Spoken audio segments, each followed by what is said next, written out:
الحمد لله وكفى والصلاة والسلام على سيد الرسل وخاتم الأنبياء وعلى آله وأصحابه الذين أوفوا عهدا الذين هم خلاصة العرب العرباء وخير الخلائق بعد الأنبياء. أما بعد فأعوذ بالله من الشيطان الرجيم.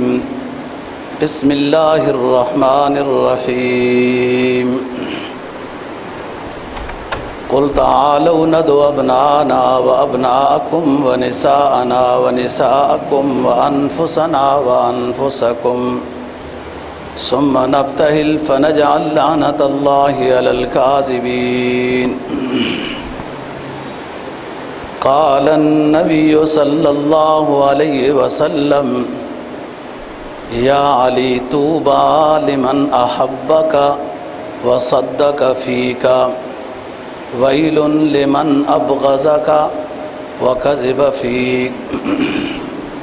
صدق الله العظيم وصدق رسوله النبي الأمي الكريم ونحن على ذلك لمن الشاهدين والشاكرين والحمد لله رب العالمين.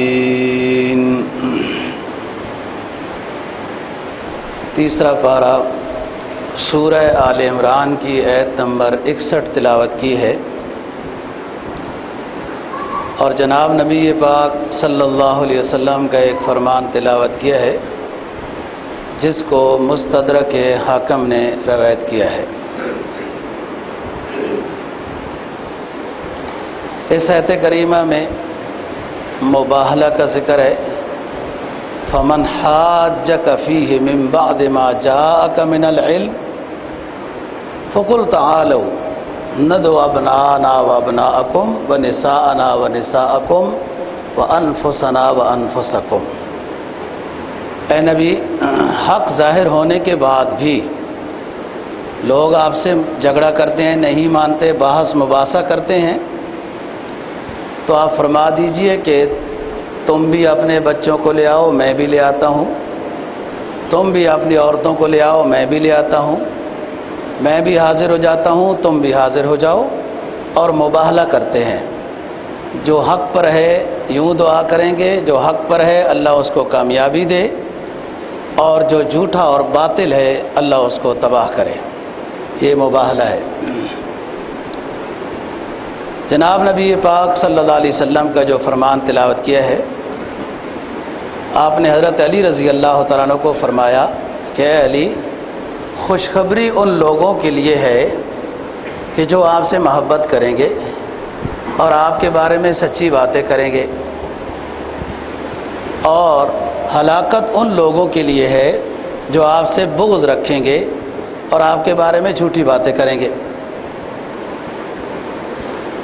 میں یہ بات کر چکا ہوں کہ حضرت علی رضی اللہ تعالیٰ عنہ کے بارے میں جھوٹی باتیں کرنے والے دو طرح کے ہیں. ایک تو جو صحیح روایات سے حضرت علی رضی اللہ تعالیٰ عنہ کے فضائل ثابت ہیں، خوارج ان کو بھی نہیں مانتے. ایک فرقہ گزرا ہے خارجی، جن کے خلاف حضرت علی رضی اللہ تعالیٰ عنہ کا جہاد بھی ہوا، اور ہم انشاءاللہ آگے بات کریں گے. وہ جو صحیح روایات سے حضرت علی رضی اللہ تعالیٰ عنہ کے فضائل اور مناقب ثابت بھی ہیں، وہ بھی نہیں مانتے. اور ایک فرقہ وہ ہے کہ جو حضرت علی رضی اللہ تعالیٰ عنہ سے محبت کرتے ہیں، دعویٰ تو یہ ہے ان کا، لیکن حد سے تجاوز کر جاتے ہیں، اور وہ باتیں بھی حضرت علی کی طرف منسوب کرتے ہیں جو کہ ان کی نہیں ہیں. یہ بھی غلط ہے. ہوا یہ تھا کہ نجران کے عیسائی، یہ ایک علاقہ تھا، اب تو مسلمانوں کا ہی ہے، وہاں حکومت بھی عیسائیوں کی تھی. رسول پاک صلی اللہ علیہ وسلم نے ان کی طرف پیغام بھیجا، مسلمان ہو جاؤ، اور میں آخری نبی ہوں، اور ہماری ایک بات وجہ اشتراک بھی ہے کہ تم بھی اللہ کو ماننے والے ہو اور میں بھی اللہ کو ماننے والا ہوں. سواء بیننا و بینکم اللہ نعبد الا اللہ ولا نشرک بہ شیئا. کہ عیسیٰ علیہ السلام کی دعوت بھی یہی تھی کہ اللہ کے ساتھ کسی کو شریک نہ ٹھہراؤ، اور میری دعوت بھی یہی ہے. یہ ایک مشترک وجہ ہے. اب جو فروعی لحاظ سے عمل کرنا ہے وہ میں نبی آخر الزماں ہوں، میرے اوپر ایمان لے آؤ. یہ خط کا پہلا حصہ ہے. اور اگر تم ضد پر ہو اور ایمان نہیں لاتے تو پھر ہمارے ماتحت رہو اور جزیہ دے کر رہو. اور اگر یہ بھی نہیں کرتے ہو تو پھر کسی وقت بھی آپ لوگوں کے خلاف جہاد ہوگا، جنگ ہوگی. وہاں سے عبید اللہ بن شرحبیل وغیرہ کئی بڑے بڑے، قرز بن فہر، بڑے بڑے یہ عیسائیوں کے پادری، بڑے بڑے راہب قسم کے لوگ مباحثہ کرنے کے لیے نبی پاک صلی اللہ علیہ وسلم کے ساتھ آئے. اور یہ لمبی بات ہے، میں صرف اس بات کو لوں گا جو حضرت علی رضی اللہ تعالیٰ عنہ کی فضیلت بیان کر رہی ہے، ورنہ تو یہ واقعہ بہت لمبا ہے. اور تقریباً تیسرے پارے میں انہی کا ہی واقعہ بیان ہوا ہے. پھر چوتھے پارے میں غزوہ بدر ہے وغیرہ اس طرح ہے. تیسرے پارہ 3 پاؤ تقریباً وفد نجران کو بیان کرتا ہے. وہ سمجھتے تھے کہ حضرت محمد مصطفیٰ صلی اللہ علیہ وسلم اللہ کے آخری نبی ہیں، برحق ہیں. اس کے باوجود وہ مباحثہ کرنے کے لیے آ رہے ہیں. ایک بھائی نے ایسی بات کی، دوسرے نے اس کو کہا کہ پھر مباحثہ کرنے کیوں جا رہے ہو؟ کہا پھر بادشاہ سلامت وظیفہ بند کر دے گا. یہ جو عیسائی بادشاہ ہے اس سے ہم وظیفہ لیتے ہیں، پھر وظیفہ بند ہو جائے گا. اور وظیفہ جاری رکھنا ہے تو ظاہری طور پر اسلام مخالفت کرنی پڑے گی، بل پاس کرنا پڑے گا اسلام کے خلاف، مسلمانوں کے خلاف، مسجدوں مدرسوں کے خلاف بل پاس کرنا پڑے گا. وظیفہ ختم ہو جائے گا، اس لیے جا رہے ہیں. آ گئے. بعض مباحثہ بھی ہوا کہ صلی اللہ علیہ وسلم یوں ہیں، پیدائش ہے. نبی پاک صلی اللہ علیہ وسلم نے ان کو سمجھایا. مختصر یہ کہ آیت کریمہ نازل ہو گئی، یہ والی جو آپ کے سامنے تلاوت کی ہے. فمن حاجک فیہ من بعد ما جاءک من العلم. اے نبی باوجود جاننے کے پھر بھی بحث مباحثہ کر رہے ہیں، سمجھتے بھی ہیں کہ آپ برحق نبی ہیں. تو پھر ان کا علاج یہ ہے، جب دلیل سے نہ مانے تو پھر ان کا علاج مباہلہ ہے. مباہلہ کیا ہوتا ہے؟ ایک فریق کہتا ہے میں حق پر ہوں، دوسرا فریق کہتا ہے میں حق پر ہوں. دلیل سے بات سمجھ نہیں آ رہی ان کو. اب یہ فریق بھی دعا کرے گا کہ حق والے کو اللہ نجات دے، جو غلط ہے اللہ اس کو برباد کرے. اور وہ فریق بھی یہی دعا کرے گا کہ حق والے کو اللہ کامیابی دے، جو باطل ہے اس کو اللہ تباہ کرے. فَقُلْ تَعَالَوْا نَدْعُ أَبْنَاءَنَا وَأَبْنَاءَكُمْ وَنِسَاءَنَا وَنِسَاءَكُمْ وَأَنفُسَنَا وَأَنفُسَكُمْ. کہ نبی آپ بلا لیجئے اپنی اولاد کو بھی اور اپنی عورتوں کو بھی، اپنے آپ کو بھی، اور دعا کیجئے کہ جو حق پر ہے ان ھذا ھو الحق، اللہ اس کو کامیابی دے. جو باطل ہے، باطل پر ہے، لعنت اللہ علی الکاذبین، اللہ کی لعنت ہو، بربادی ہو. لعنت کا مطلب خیر سے دوری ہے. آپ نے حضرت فاطمہ رضی اللہ تعالی عنہا کو، حضرت علی رضی اللہ تعالی عنہ کو بلایا، حسن حسین کو بلایا، اور بعض حضرات نے خلفائے راشدین بھی لکھا ہے، بعض حضرات نے اور صحابہ بھی لکھے ہیں، کیونکہ یہاں 3 باتوں کا ذکر ہے. اپنی اولاد کو بلائیں، اپنے آپ کو حاضر کریں، اور لوگوں کو بلائیں، عورتوں کو بلائیں وغیرہ. اب اولاد میں یہ سارے داخل ہیں، حسن حسین بھی داخل ہیں، فاطمہ اور علی رضی اللہ عنہ بھی داخل ہیں، انفسنا میں خود ہیں، اور دیگر لوگ بھی ہیں. جب مباہلے کے لیے تیاری ہو گئی تو عیسائیوں کا جو بڑا تھا وہ کہنے لگا کہ ہم مباہلہ نہیں کریں گے. دوسرے لوگ جو اس کے ساتھ وفد میں آئے تھے انہوں نے کہا کیوں نہیں؟ اس نے کہا اگر میری بات مان جاؤ تو زندگی کے کچھ دن گزار لوگے، واپس چلے جاؤ، اور اگر میری بات نہیں مانتے ہو، مباہلہ کرنا چاہتے ہو تو جل جاؤ گے، تباہ ہو جاؤ گے، یہ ہے نبی برحق۔ چنانچہ مباہلہ نہیں ہوا۔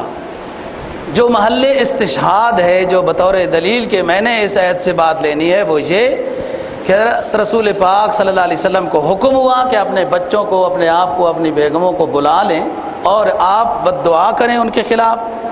یہ آپ کے اہل و عیال آمین کہیں گے۔ جن کو آپ نے بلایا ان میں حضرت علی رضی اللہ تعالیٰ عنہ بھی ہیں۔ گویا کہ آپ نے ان کو پالا بھی تھا، پرورش بھی کی تھی، جو گزشتہ جمعہ پر بات ہو گئی تھی۔ پھر داماد بیٹا ہوتا ہے، اس لحاظ سے بھی ہے۔ میں نے بتایا تھا کہ حضرت سعد رضی اللہ تعالیٰ عنہ فرمایا کرتے تھے کہ مجھے حضرت علی سے محبت ہے، لیکن 3 وجہوں سے بہت زیادہ محبت ہے۔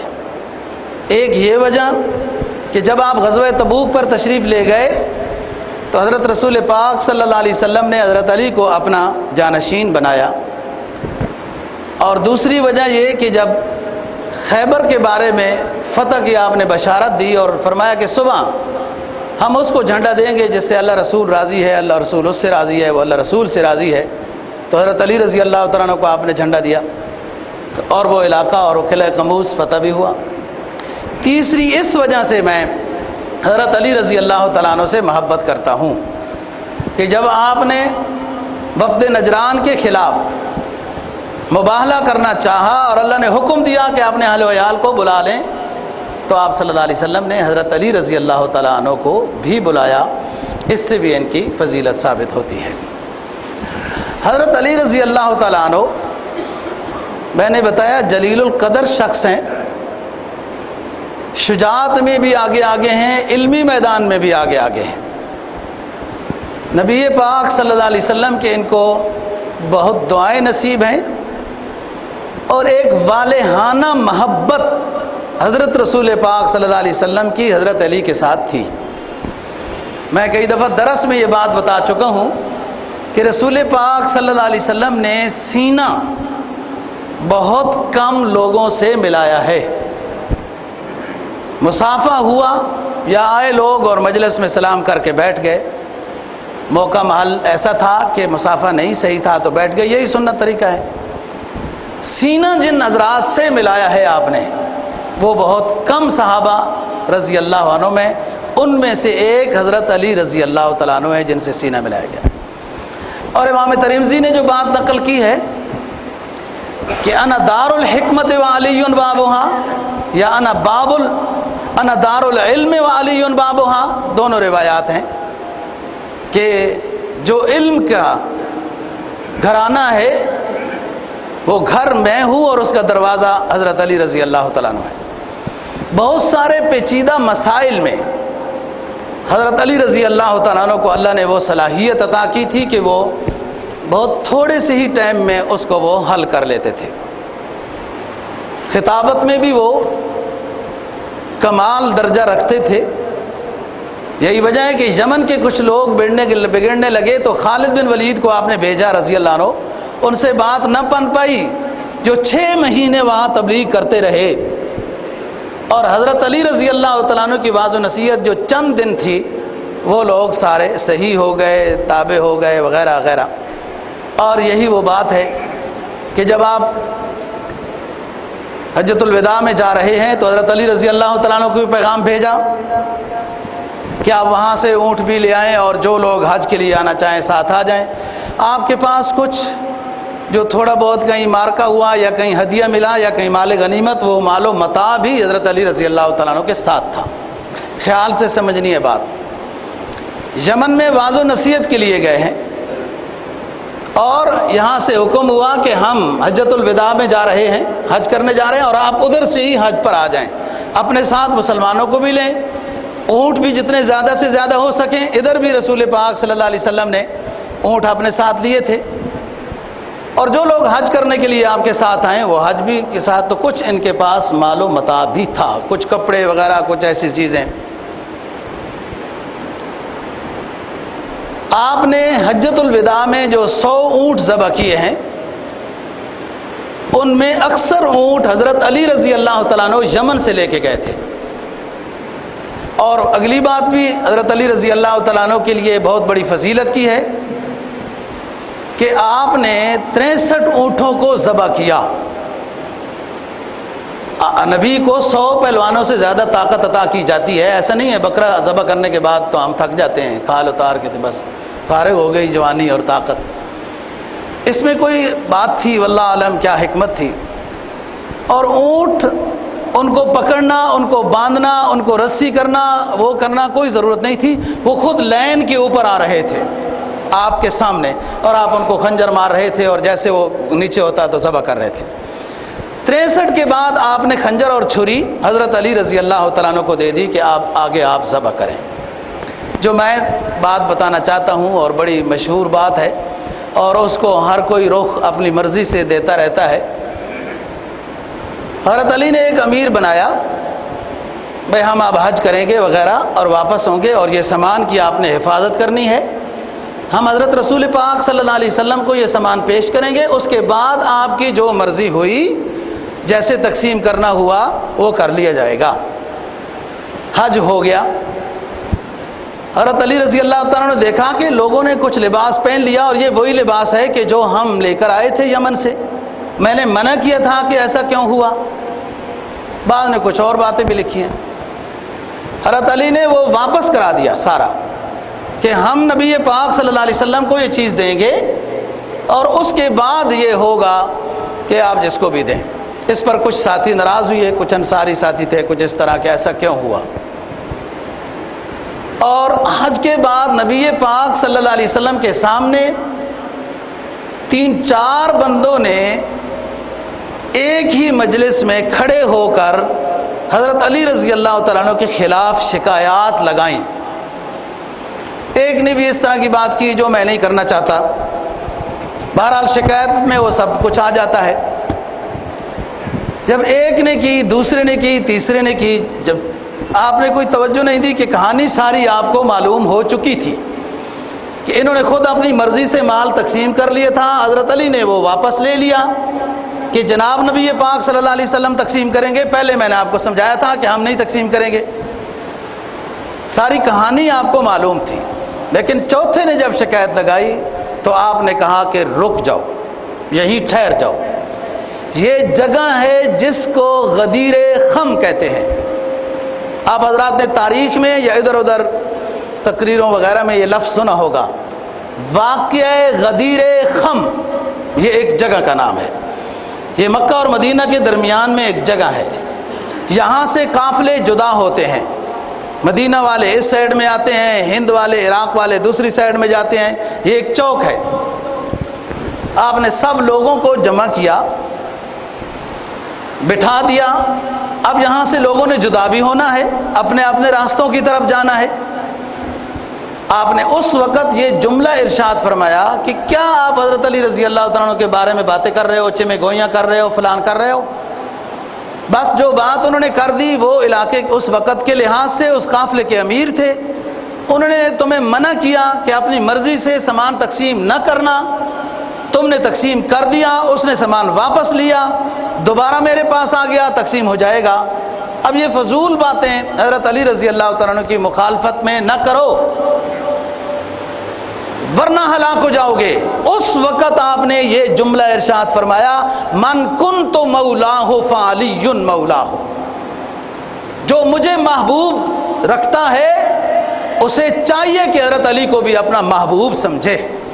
یہ آپ نے ایک شر کو ختم کیا. اور ایسا ہی ہوا, میں نے بتایا نا کہ حضرات صحابہ کرام رضی اللہ تعالیٰ عنہ اگر کسی بات پر بھی ہوں اور وہ بھی اپنے دماغ میں وہ حق سمجھ رہے ہوں کہ ہم نے تقسیم کر لیا تھا تو چلو اس کو جائز کر دینا تھا تو کپڑے پہن لیے تھے, ایک بات ہو سکتا ہے ان کے دماغوں میں یہ ہو کہ جائز ہی ہے یہ. لیکن جب سرکار کی طرف سے فرمان آ جاتا تھا تو صحابہ کرام رضی اللہ تعالیٰ عنہ کی خوبی ہے کان وقاف حدود اللہ. جب اللہ رسول کے سامنے بات آ جاتی تھی تو چپ ہو جاتے تھے بس.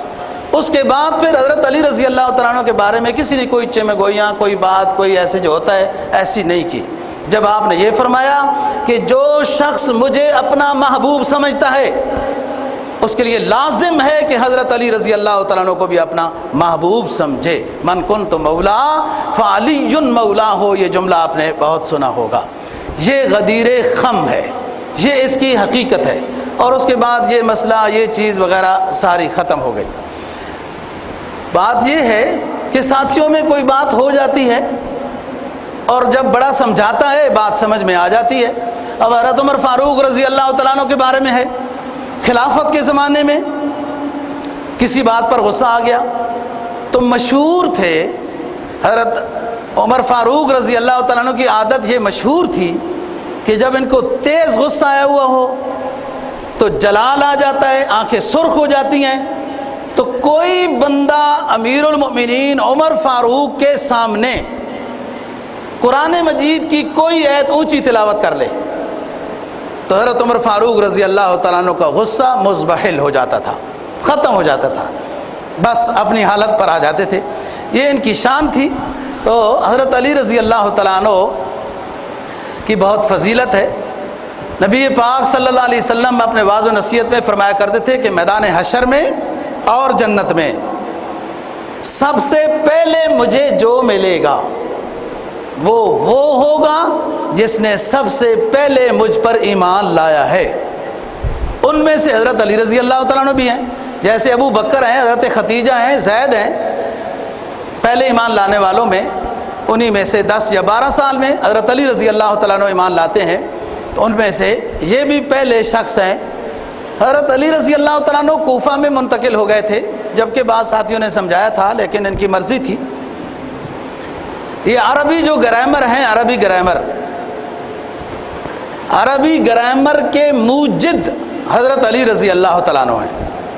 ایسا تو بہت تھا کہ امرؤ القیس کے قصائد ہیں، فلانے بڑے فصاحت و بلاغت کے مالک کے بڑے قصائد ہیں، لیکن اصول کو، ضوابط کو گویا کہ یوں طے نہیں کیا گیا تھا کہ فعل کیسے، اس پر کیسا اعراب آتا ہے، فاعل پر، مفعول پر کیسے اعراب آتا ہے، زیر کب آتی ہے، پیش کب آتا ہے. اور یہ عربی گرامر جو پڑھتے ہیں انہیں معلوم ہوتا ہے کہ بسم اللہ الرحمن الرحیم نون کے نیچے زیر کیوں آئی، وہ ان کو پتہ ہوتا ہے جو عربی گرامر جانتے ہیں. الحمدللہ رب العالمین میں الحمد کی دال پر پیش کیوں آئی؟ بھائی زبر زیر پیش تو خلافت بنو امیہ میں لگائی گئی ہے، اس سے پہلے تو نہیں تھی. اور اگر وہ نہ لگاتے تو پھر کیسے پڑھا جاتا؟ ظاہر ہے وہ پڑھا جاتا لیکن عربی گرامر کی مدد سے پڑھا جاتا. تو عربی گرامر میں حضرت علی رضی اللہ تعالیٰ عنہ جب کوفہ میں منتقل ہوئے تو اس وقت ایک بڑا شاعر اور ادیب شمار ہوتا تھا ابو الاسد دوئلی. یہ دوئلی بھی عربی لفظ ہے، یہ وطنی کو کہتے ہیں، جی اسی علاقے کے بندے کو. آپ نے سعودی عرب جدہ کے ایئرپورٹ کے نام پر بھی یہ دیکھا ہوگا لفظ لکھا ہوا. ابو الاسد دوئلی رحمہ اللہ تعالی یہ تابعی ہیں، حضرت علی رضی اللہ تعالیٰ عنہ کے زمانے کے ہیں. آپ نے ان کو نحو کی باتیں بتائیں اور اس ترتیب پر آپ ان کو مرتب کریں تاکہ وہ لوگ جو غیر عرب مسلمان ہو رہے ہیں اور عربی زبان وہ نہیں جانتے تاکہ وہ گرامر کے ذریعے سے عربی کو سیکھ سکیں. پھر اس کے بعد سی وے آئے، فلاں آئے، بڑے بڑے، وہ تو پھر ایک ایجاد تو ہو گئی نا، ایک مسئلہ شروع ہو گیا کہ اس کے بعد یہ کتابیں مرتب ہوئی ہیں. ایک ہمارے رشتہ دار تھے بڑے اونچے عہدے پر، عہدے سے ریٹائر ہوئی ہیں، کوئی 21-22 گریڈ کے، میرا ہم زلف تھا، محترم آدمی ہیں، حافظ صاحب ہیں وغیرہ، ابھی بھی حیات ہیں، اللہ ان کو صحت و عافیت دے. تو وہ بحث مباحثہ جب کبھی کرتے تھے نا تو تھوڑا سا جملہ ان کا ایسا مجھے محسوس ہوتا تھا کہ جس سے یہ علماء اور طلباء کی تھوڑی سی بے ادبی کر جاتے ہیں یا ان کو کچھ نہیں سمجھتے ہیں، یہ کچھ پڑھے ہوئے نہیں ہیں، ایسا تاثر مجھے محسوس ہوتا تھا. لیکن میں بھی سمجھانے کی کوشش کرتا تھا اور وہ اس سے بڑے بھی تھے، اب ریٹائر بھی ہو گئے ہیں. بہرحال دیندار تو تھے. اور بعض لوگوں کو یہ کوئی گھٹی میں بات ڈالی جاتی ہے کہ جہاں کہیں بیٹھو نا اور کسی بات کا کوئی نہ ہو کوئی موقع محل تو علماء کے پیچھے شروع ہو جایا کرو۔ بعض لوگ ایسے ہوتے ہیں، بس ان کی فطرت میں یہ بات داخل ہے، جتنا بھی سمجھاتے رہو، ایک دو باتیں کرتے رہو، آخر میں پھر انہوں نے اسی طرح کی بات کرنی ہوتی ہے۔ بس یہ اتنے زیادہ تو نہیں تھے لیکن تھوڑا تھوڑا تھے۔ ریٹائر ہونے کے بعد ان کے دل نے ان کو کہا کہ عالم بنو، اور پہلے سال میں داخل ہو گئے اولا میں، اور جس میں یہ ضرب ضربا ضربو ضربت ضربتا ضربنا پڑھایا جاتا ہے، اور یہ پڑھایا جاتا ہے کہ کس پر پیش آتی ہے، کس پر زیر آتی ہے، کب آتی ہے، کیوں آتی ہے، دلیل کیا ہے۔ وہ مجھے ملنے کے لیے آئے، پھر کہتا ہے مولوی صاحب مجھے ساری حقیقت سمجھ میں آ گئی، پتہ چل گیا کہ علماء کتنے پڑھے ہوئے ہوتے ہیں، مجھے تو پہلے چند مہینوں میں ہی بات پتہ چل گئی، یہ بہت مشکل کام ہے۔ بہت سارے لوگ علماء کو نہیں جانتے، وہ اتنا ہی جانتے ہیں کہ بس نماز میں مولوی صاحب کھڑا ہو گیا، اس نے بھی اللہ اکبر کی، ہم نے بھی اللہ اکبر کی، پیچھے نماز پڑھ لی، اور کیا کام ہے مولوی صاحب کا۔ کام بہت بڑا مزیدار کام ہے، اگر کوئی چیلنج کرتا ہے تو میں بھی اس کو کھڑا کر کے اس سے بھی پوچھتا ہوں کہ کیا کام ہوتا ہے مولوی صاحب کا، اور وہ کیا جانتا ہوتا ہے۔ تو بات یہ دوستو، یہ جو 16 سال لگاتے ہیں نا مولوی صاحبان، یہ ویسے ضائع نہیں ہوتے، یہ زبر زیر پیش جانتے ہیں۔ ذالک الکتاب لا ریب پر، لا ریبہ کی با پر زبر کیوں آئی، ذالک الکتابوں کی با پر پیش کیوں آئی، یہ سب یہ سمجھتے ہیں، اور اس کے مطابق پھر ترجمہ ہوتا ہے۔ جب آپ پہلے فعل فاعل مفعول کو کلیئر کریں نا، پھر اس کے بعد ترجمہ درست آئے گا۔ جب عبارت ہی درست نہیں ہے، ترجمہ کیسے صحیح ہو سکتا ہے۔ عربی سیکھنا ایک الگ بات ہے، وہ تو یہاں سے کام کرنے کے لیے بھی جو لوگ جاتے ہیں نا جی، وہ بھی عربی سیکھ جاتے ہیں۔ عربی سیکھنا اور اس کے گرامر کو جاننا کہ کب فعل ہے، فاعل ہے، مفعول ہے، جار مجرور ہے، اور مفعول مطلق ہے، بہی ہے، کیا ہے، اور کیا ترجمہ کرنا ہے، وہ عالم جانتا ہے جو اتنا عرصہ وہ لگاتا ہے۔ وہ لوگ چونکہ علم پڑھتے نہیں ہیں، انہیں ناظرہ قرآن بھی نہیں آتا، تو وہ کیا قدر جانے مولوی صاحب کی۔ جیسے 4 بندے کمیٹی والے جن کی نماز بھی اللہ ماشاءاللہ نماز بھی صحیح نہیں آتی، وہ اپنی مسجد کے خطیب کا چناؤ کر رہے ہوتے ہیں کہ یہ خطیب اچھا ہے یا نہیں ہے اچھا، اور خود کو نماز بھی نہیں آتی، اب کیسے اس کا وہ چناؤ کر رہے ہیں۔ یہ تو اس عالم کا چناؤ کوئی بڑا عالم کرے تب پتہ چلے گا اس کے پاس علم کتنا ہے۔ یہ حدیث بھی جانتا ہے، فقہ بھی جانتا ہے، فتویٰ بھی جانتا ہے، تفسیر جانتا ہے، ایسا تو نہیں ہوتا۔ بس وہ صرف تھوڑی سی آواز کو سمجھ کر وہ کمیٹی امام صاحب کا وہ انتخاب کر دیتی ہے، باقی حقیقت ان کو نہیں پتہ ہوتی۔ تو بات کر رہا ہوں کہ حضرت علی رضی اللہ تعالیٰ عنہ گرامر کے مجد ہیں۔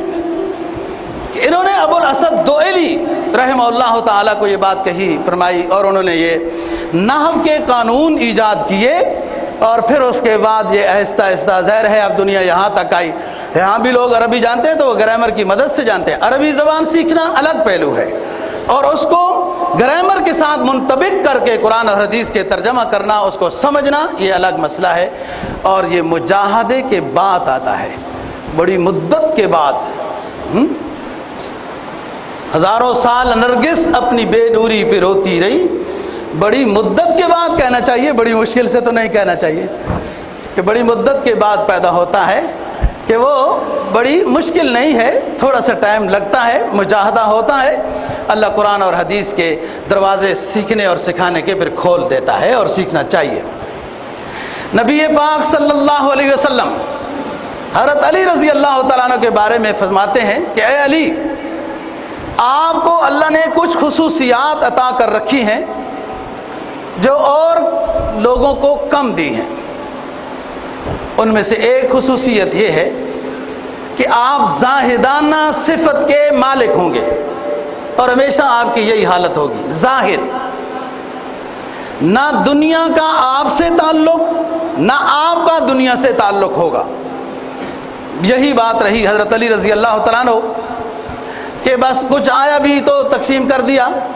خلافت کے زمانے میں فرمایا کرتے تھے کہ ہمارا تو وہ زمانہ بھی تھا کہ پتھر باندھتے تھے، لیکن اللہ نے آج وہ زمانہ بھی دیا کہ ہم لوگوں کو کچھ صدقہ خیرات بھی دے رہے ہیں، اور جیسے کوئی سامان آ جاتا تو اپنی ضرورت لے لیتے، جو پاس بیٹھے ہوتے وہ کہتے بھائی ہاں جس کو جو ضرورت ہے وہ لے لو، کل اللہ مالک ہے، کل اللہ اور عطا کر دے گا۔ یہ زاہدانہ صفت ہے۔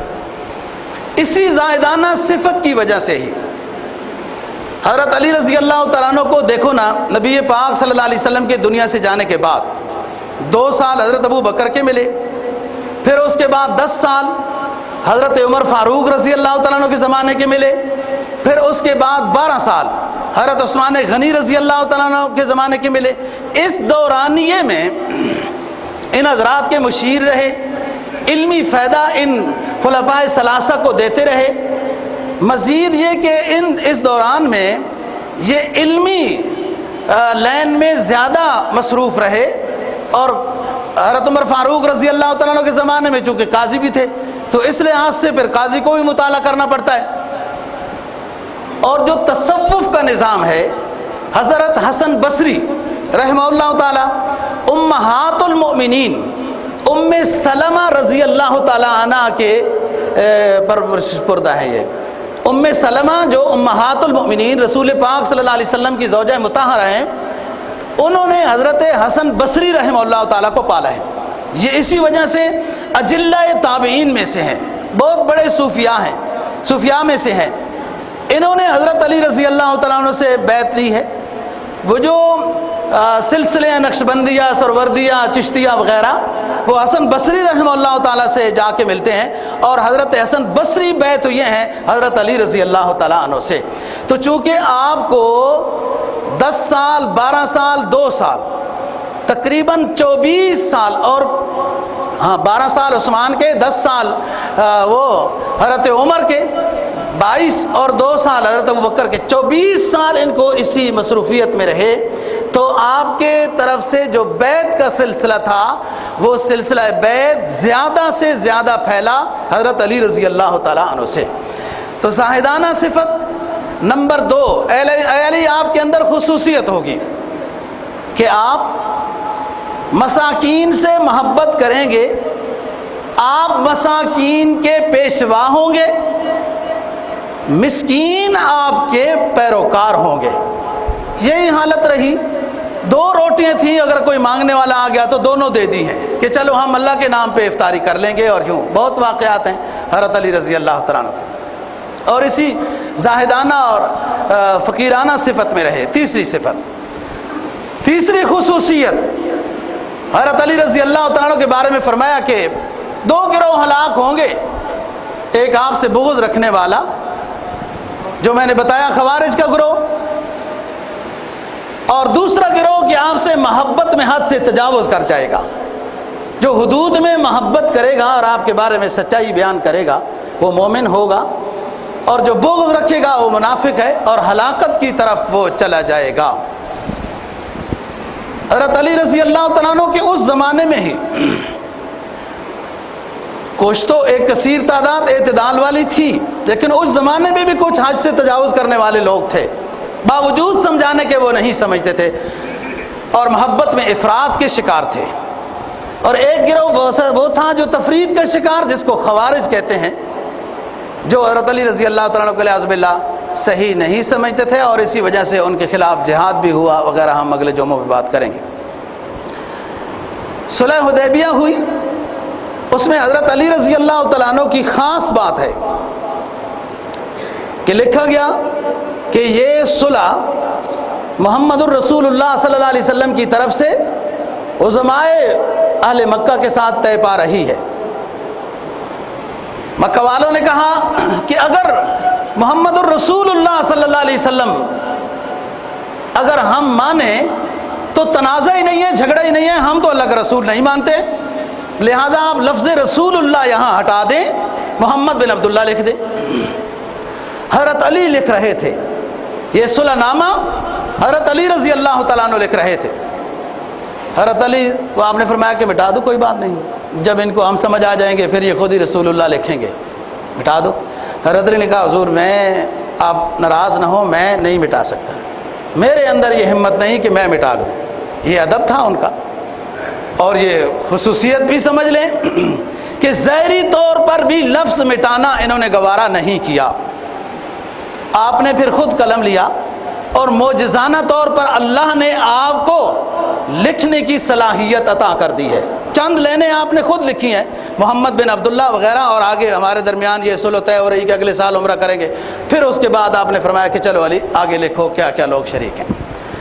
حضرت علی رضی اللہ تعالیٰ عنہ بہادری میں اپنی مثال خود تھے۔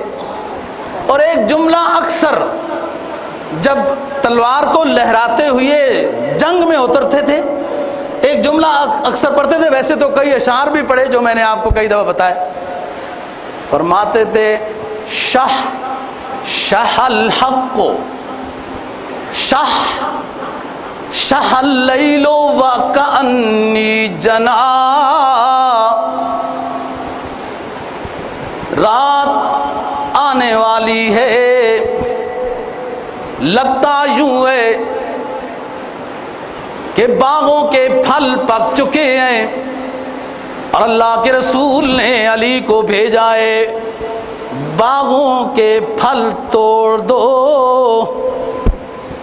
کافروں کے سروں کو جدا کر دو، یہ باغوں کے پھل ہیں جو ہمارے نبی کے مقابلے میں آ رہے ہیں، یہ ان کی بہادری ہے. اور حافظ صاحب کہتا ہے ناز پروردہ تناؤم، دیوان حافظ والا کہتا ہے ناز پروردہ تناؤم نہ برد را بدوست، عاشقی شیوے رنداں بلا کش باشد، جو نرم و نازک طریقے سے پلتے ہیں، جنہوں نے دکھ نہیں دیکھے، مجاہدے نہیں کیے، مشقیں نہیں کی، بھوک برداشت نہیں کی، دھوپ پر نہیں چلے اور صحراؤں میں سفر نہیں کیے، جب ان پہ معرکے کا حکم نامہ آئے گا تو وہ کیسے جنگ لڑیں گے. ناز پروردہ تنوم نہ برد را بدوست، اے مجاہد اسلام اس کو اپنا دوست نہ بنانا جس نے اپنی پرورش ناز و نخروں میں کی ہو، پائی ہو. دوست اس کو بنانا جس کا مجاہدہ ہے، جس کی ریاضت ہے، جو فن حرب جانتا ہے، اللہ اور اللہ کے رسول کی محبت کو سینے میں بھرے رکھا ہے، اس سے دوستی لگانا فائدہ ہوگا. علامہ کہتے ہیں نہ تیری دل بیدار پیدا کر، یہ خوابیدہ ہے جب تک، نہ تیری ضرب کاری نہ میری ضرب کاری. جہاد بھی تب ہوتا ہے، اسلام کے لیے جان قربانی دینے کے لیے جذبہ بھی تب ہوتا ہے کہ جب پہلے دل بنا ہوا ہو. علامہ مجذوب تو کہتے ہیں یہ آئینہ بنتا ہے رگڑے لاکھ جب کھاتا ہے دل، کچھ نہ پوچھو دل بڑی مشکل سے بن پاتا ہے دل، آئینہ بنتا ہے رگڑے لاکھ جب کھاتا ہے دل. دل بیدار پیدا کر، یہ خوابیدہ ہے جب تک، نہ تیری ضرب کاری نہ میری ضرب کاری. جب مجاہد نہیں ہوگا یہ مولوی کمیٹی والے لوگوں سے ڈرتا رہے گا.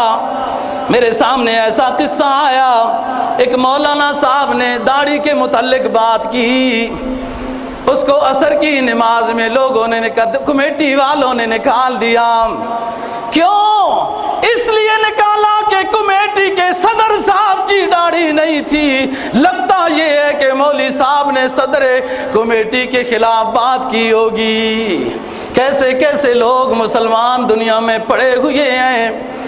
وہ فریب خوردہ شاہین، اقبال مرحوم کہتا ہے شاہین کی بڑی اونچی پرواز ہوتی ہے، لیکن اگر اس شاہین کی پرورش تم نے چیلوں میں، کووں میں، گدوں میں کر دی ہو تو وہ چیل اس کو اپنا سبق سنا دے گی، سمجھا دے گی، پرورش کر دے گی. وہ شاہین جو مجاہد ہوتا ہے، بڑا بہادر ہوتا ہے، وہ گدوں کی پرورش میں رہ کر وہ بھی اپنی فطرت بدل دے گا. وہ فریب خوردہ شاہین جو پلا ہو کرگسوں میں، اسے کیا خبر کیا ہے راہ و رسم شہبازی. نہ تیری ضرب کاری نہ میری ضرب کاری، دل ادا کر یہ خوابید ہے جب تک مجھے جو آزادی ملی فرنگی کی آزادی ہے دوستو، وہ آزادی نہیں، وہ نفس الامر میں ایمان کی گرفتاری ہے جس کی وجہ سے ایمان ہمارا پروان نہیں چڑھتا۔ تو حضرت علی رضی اللہ تعالیٰ عنہ کی بات کر رہا ہوں کہ اکثر وہ شہ اللیل کانی جنا، یہ لفظ میدان جنگ میں پڑھا کرتے تھے کہ لگتا ہے باغوں کا پھل پک چکا ہے اور علی کو توڑنے کا حکم دیا گیا ہے۔ اور لوگوں کو تو سبق ہی بھول جاتا ہے جب تھوڑی سی مشکل پیش آئے تو۔ شعر بھی میدان جنگ میں وہی پڑھتا ہے جو بہادر ہوتا ہے۔ صلح حدیبیہ ہوئی، نبی پاک صلی اللہ علیہ وسلم طے کہ اگلے سال عمرہ کریں گے وغیرہ، نقض عہد مشرکین مکہ سے ہوا جس کی وجہ سے پھر فتح مکہ کا سامنے آیا۔ کچھ لوگ مکہ چھوڑ کر مدینہ طیبہ میں آ گئے تھے، مسلمان ہو گئے۔ صلح میں یہ طے تھا کہ آپ ان کو واپس کریں گے۔ مشرکین مکہ کے بڑے بڑے لوگ لینے کے لیے آ گئے۔ آپ نے فرمایا چھوڑو، کیا کرتے ہو، کیوں ظلم زیادتیاں کرتے ہو، باز آ جاؤ ان باتوں سے۔ ایک بندہ خوشی سے آگے آپ کے ساتھ نہیں رہنا چاہتا، چلو معاہدہ یہی ہے، یہ چلے جائیں، لیکن سمجھایا ان کو آپ نے، فرمایا باز آ جاؤ اپنی ان حرکات سے، اور اگر باز نہیں آتے ہو تو اللہ تعالیٰ تمہارے اوپر ایک ایسے شخص کو مسلط کرے گا جو تمہاری گردنیں کاٹتا چلا جائے گا، اور اللہ نے اس کے ایمان کو جانچ لیا ہے، اس شخص کے ایمان کو جانچ لیا ہے، اللہ کو بہت پسند ہے۔ اب حضرت ابو بکر بھی بیٹھے ہیں، عمر بھی بیٹھے ہیں رضی اللہ عنہ، حضرت علی بھی ہیں۔ ابو بکر پوچھنے لگے حضور وہ کون ہے جس کے ایمان کو اللہ نے جانچ لیا ہے اور ان کے خلاف تلوار دے کے اللہ ان کو مقرر کرے گا اس کو؟ آپ نے فرمایا کوئی ہے۔ پھر حضرت عمر نے پوچھا کہ حضور وہ کون ہے؟ آپ نے فرمایا کہ وہ ہے لڑکا جو میرے جوتے ٹھیک کر رہا ہے۔ اس وقت حضرت علی رضی اللہ تعالیٰ عنہ کو آپ نے جوتے دیے تھے، ان میں کوئی پیوند لگانا تھا یا کوئی مسئلہ تھا تو وہ ٹھیک کر رہے تھے۔ یعنی اس میں حضرت علی رضی اللہ تعالیٰ عنہ کی فضیلت اس لحاظ سے بھی بیان ہوئی کہ اللہ نے اس کے ایمان کو، کسی ایک صحابی کی خاص فضیلت بیان کرنے سے یہ نہیں لازم آتا کہ دوسرے صحابہ کی تنقیص ہو گئی۔ ان کے اپنے اپنے مقام پر ابو بکر فی الجنہ، عمر فی الجنہ، عثمان فی الجنہ، علی فی الجنہ، زبیر فی الجنہ، طلحہ فی الجنہ، باقی صحابہ اکرام رضی اللہ تعالیٰ عنہ کے اپنے اپنے مقام پر فضیلت بیان ہوئی ہے۔ ایک مرتبہ رسول پاک صلی اللہ علیہ وسلم کے پاس پرندے کا کوئی شکار کر کے لائے۔ کئی صحابہ کرام رضی اللہ تعالیٰ عنہ اس طرح کی خدمت انجام دیتے تھے۔ اس میں حضرت ابو قتادہ رضی اللہ تعالیٰ عنہ بڑے مشہور ہیں شکار کرنے میں، اور یہ نیل گائے اور ہرن اور اس چیز کا شکار کر کے نبی پاک صلی اللہ علیہ وسلم کی خدمت میں پیش کرتے تھے۔ آپ صلی اللہ علیہ وسلم کی خدمت میں پرندوں کا گوشت، پرندوں کو شکار کر کے کوئی شخص لایا، بھونا اس کو۔ اب آپ صلی اللہ علیہ وسلم فرما رہے ہیں کہ اللہ پاک اس شخص کو بھیج دینا جس سے میں بہت محبت کرتا ہوں۔ اسی دوران میں ابو بکر آ گئے، آپ نے فرمایا بیٹھ جاؤ۔ پھر اس کے بعد پھر دعا کی، اللہم ائتنی بأحب خلقک، اے اللہ آپ کی مخلوق میں جو میرے دل میں سب سے زیادہ مجھے محبوب ہے اس کو بھیج دے۔ تھوڑی دیر میں عمر آ گیا رضی اللہ عنہ، آپ نے کہا بیٹھ جاؤ۔ تھوڑی دیر میں اور بھی کوئی صحابہ آ گئے، لیکن دعا جاری رہی۔ آخر میں ابھی وہ کھانا شروع نہیں ہوا کہ آخر میں پھر آپ نے یہی دعا کی تو حضرت علی رضی اللہ تعالیٰ عنہ آئے تو آپ نے فرمایا الحمدللہ، جو میں مانگ رہا تھا اللہ نے وہ عطا کر دیا ہے۔ تاکہ یہ سب اب اور صحابہ کی بھی تعریف ثابت ہوئی، لیکن سب سے اہم جو محبوب تھے وہ حضرت علی رضی اللہ تعالیٰ عنہ کو آپ یہ بیان کر رہے تھے کہ وہ آئیں اور ہمارے ساتھ کھانے میں شریک ہوں۔ رہی بات یہ جو غزوہ تبوک کے موقع پر رسول پاک صلی اللہ علیہ وسلم نے آپ کو مقرر کیا اور ساتھ یہ جملہ ارشاد فرمایا کہ تو میرے ساتھ وہی رشتہ رکھتا ہے جیسے ہارون کا موسیٰ علیہ السلام کے ساتھ، اور ساتھ ہی آگے کوئی کسی کے دل میں ایسی بات نہ آ جائے اس کا ازالہ اور وضاحت بھی کر دی کہ ہارون پیغمبر تھے علیہ السلام، لیکن میرے بعد کوئی پیغمبر نہیں ہوگا، آپ جانشین ہیں، اور اس ٹائم پر آپ پیچھے جو امور ہیں وہ آپ دیکھیں، اسی طرح آپ کی جانشینی ہے، لیکن ہارون پیغمبر تھے، آپ پیغمبر نہیں۔ لیکن لوگوں نے اس سے وہ دوسری بات بھی نکالی ہے۔ میں ایک اور بات کہنا چاہتا ہوں، حضرت ہارون کو اگر کما حق ہو جو لوگ تشبیہ کرتے ہیں نا کہ ہارون موسیٰ علیہ السلام کے خلیفہ تھے، جانشین تھے، اور 100% اگر تشبیہ لی جائے، وہ تو آپ نے تشریح فرما دی کہ میرے بعد کوئی نبی نہیں ہوگا، وہ مقام نہیں۔ 100 مرتبہ بھی اگر 100% تشبیہ لی جائے تو ایک بات یاد رکھنا، وہ ہو ہی نہیں سکتی تشبیہ، اس لیے کہ ہارون علیہ السلام موسیٰ علیہ السلام سے پہلے فوت ہو گئے تھے۔